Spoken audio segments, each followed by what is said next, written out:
Oseo. Oseo. Cherokee greeting. The subject today is to do with the winter solstice. And what I'm presenting here is my replica of an artifact that I would call it the Stone of Bel. It's a Celtic artifact. The stone itself is quite a bit larger than what I've illustrated here in volume. It is composed of crystalline granite. Where is it located? It's located overlooking the Truckee River in Nevada, I don't know, several miles east of Reno. The Truckee River comes down from Lake Tahoe, Lake Donner, through Reno, and goes all the way out to Pyramid Lake.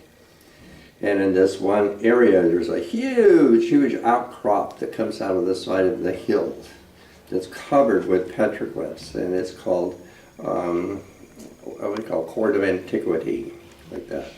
And that it actually used to have a roadside that people could pull off there. The highway I-80 was a small highway, and it got more and more expanded like that, and very much of the petroglyphs have been lost in that, and so forth.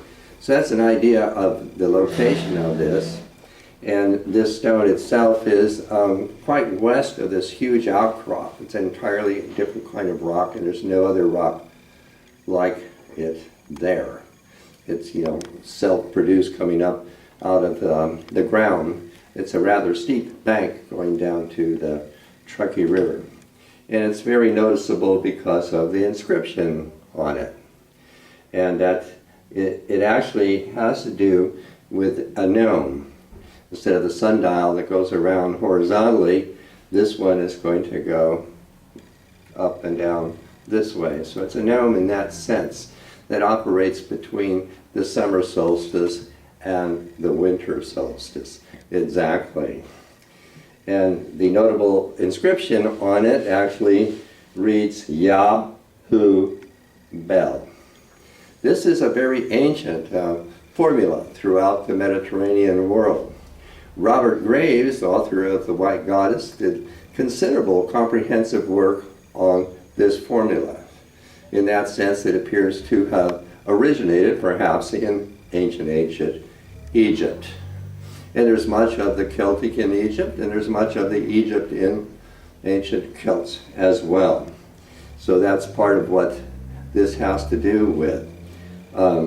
Bel is not to be confused with a biblical Baal. Bel is actually the energy of the light of the sun. And in the Celtic, the sun is Granr. That is the Great Mother. And her son is her Maxo Bel. And the ancient Celts particularly addressed Bel for any of their supplications there. It seems that the name Bel actually originated in India, Sul, meaning the daughter of light. And there the chant is Upatagavrnishniva Sul Suli. And that changed into Bel somewhere along the line, but in the British Isles, that which is called Stonehenge, that is a Jute name, actually for what the plain is named, and that is the Salisbury. The Salisbury is actually the enclosure of Sul. And that Stonehenge itself has a stone in it that's being called by the British name Hyo, the sunstone, comparable perhaps to the Bel stone. So this big X looking here is a eunuch vowel, is one of the names. Anasthistiha is called, or sliding vowel, different names for it. And it seems to have had extreme importance in the ancient world. I call it a divine prefix. And Yah is the pronunciation. Roman letters will write it as I-A or Y-A, or even later J-A, but all pronounce Yah, Yah. Now most interesting, and I should say, this is all in the system of Ogam. Ogam was one of the two main systems used by the ancient Celts for writing, for transmitting. It is not phonetic, so it can be used in any language provided you know the cipher. And the cipher in this is BL. So that's why it's written this way. However, to go up here to this initial up here, that is a very neat cursive letter C. And this has actually come from the alphabet of Gaul. So that gives an approximate date for this for me, because of the Roman conflict and Roman occupation of that Celtic country would be about 2100 years ago there. So it's very ingenious. The person who inscribed this, no doubt, is from the Mediterranean, a person of such knowledge we would call by the Roman name Druid. And to get this formula, Yahoo, this C stands for Kalman, the Gaelic word for dove. Dove is the queen of the moon, and the queen of the moon governs the solar year. So that's how the inscriber has arrived at the vowel sound who. Yahoo. Bell, here, in this way. If this wasn't here, and I only had this, I would just have Divine Bell. And I do have another inscription that reads that way. So this is very unique in that way. And here on top of this conical rock, there is a perfectly formed bowl in it that would hold, I don't know, 1 to 2 gallons of water. So the moon also is governing any of those bowls, you could say, in that way. As the sun comes up and down, when I start at here, the winter solstice, this is totally in the dark.